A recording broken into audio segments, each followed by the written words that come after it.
Over the last 6 weeks, through a process of meticulous and careful transcription, I have been producing a new body of work centered around a practice of bearing witness. I have undergone this rigorous process of journaling in the hopes of unearthing the living seed of products of the imagination, as Bachelard describes him in his text, The Poetic of Space. To aid me in this, I have been reviewing the studio works and practices of artists with a similar approach, Eli Bernowski, Tiziana Lamelia, Coulter Jacobson, as well as the writings of Eileen Myles.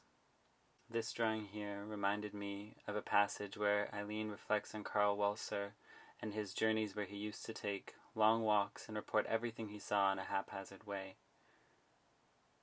This appreciation of lyrical poetry is something that is a reoccurring theme in this body of work for me. This painting here on the right reminded me always of something of Tiziana Lamelia's. That purple is just such a characteristically her color. When did I fall for brunettes? Why? Breaky, take for you brunettes. When did I fall for brunettes? When I started thinking about how I was going to present on this project, I kept trying to come up with different ways and eventually settled on this method because I think it's important to show the practice evolved as being such a central component of the product of the artwork. It was important to relay that closeness to the text and the relationship to landscape and interior. So throughout the presentation, I've connected different quotes and writings from Bachelard and from Eileen Myles and some of their own reflections as really central to how these images were designed. I shot all of this in a continued take. Most of the scenes that I've cut now are quite long, and I took this process of kind of going back and rereading it, which is something that can happen in lyrical poetry or lyrical writing in general. In her text on Iceland, she writes about how Iceland's name is Icelandic and the name for island looks very similar. So we can say that for the purpose of this book, this unresearched fact is enough.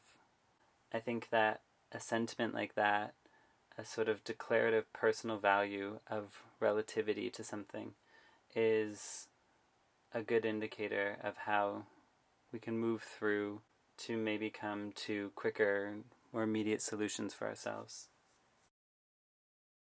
And the poet continues this love duet between dreamer and world, making man and the world into two wedded creatures that are paradoxically united in the dialogue of the solitude.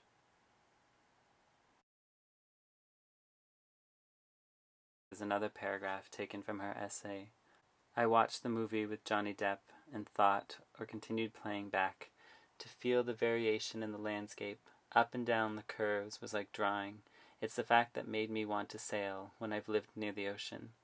That would be writing. I have an up and a down beside myself, to know it publicly.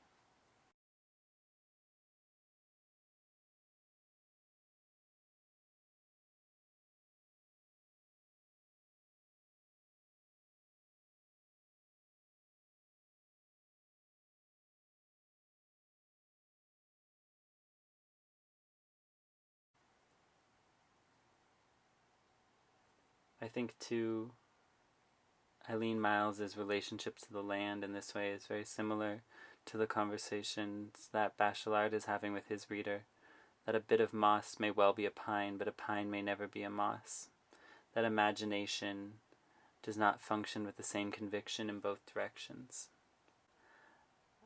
I was thinking about how this relates to the concept of the mountain or the landscape, and that it's very easy for a piece of fabric to become a stand-in for these caves, for these mountains, for these valleys, but that the directionality doesn't necessarily work the other way for a mountain to take on this space of fabricness, that objects continue to conquer their own space beyond their immediate form.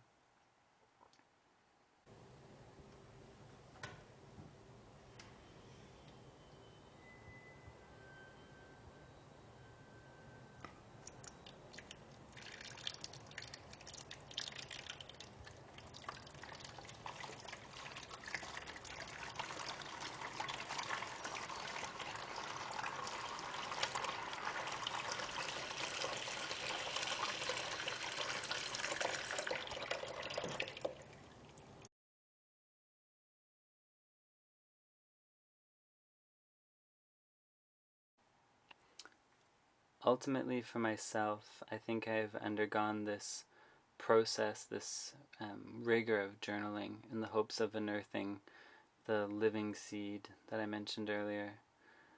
But primarily it's to assuage my own fears and my own anxieties around a psychoanalytical explanation of poetic image and that artistic, genuine feeling moment, the purely atheistic explanation of our own beingness, or my beingness. In feminology, I find solace, just as in the landscape of a new place, a new Iceland for Eileen Myles.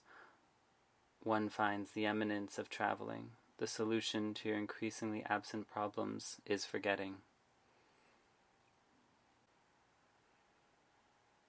Eileen also makes a wonderful little reference to a remark somebody told her in passing: only go to places where you're invited.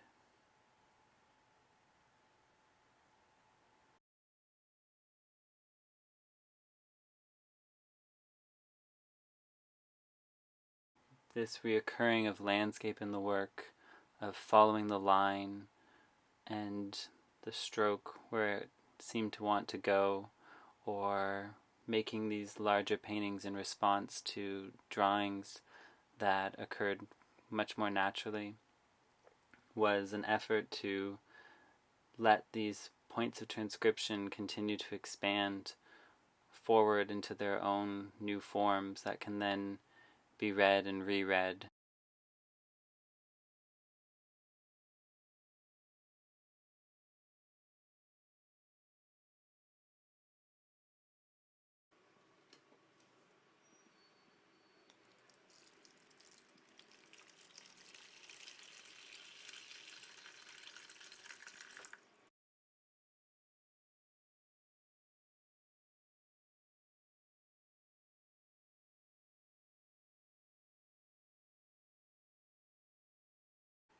The intention has been to document these images and moments of imagining as purely possible. In trying to unpack my understanding of this personal project, I've considered it to be not unlike how the noticing of a plane in an otherwise empty sky creates a moment of awareness of the immensity of space that exists between us and the depths of the sky at any one moment. The same depth is true of our internal spheres, and my curiosity is whether a clear mind, or one open to noticing Bachelard's poetic images, creates an opportunity to view the depths and explore those wells.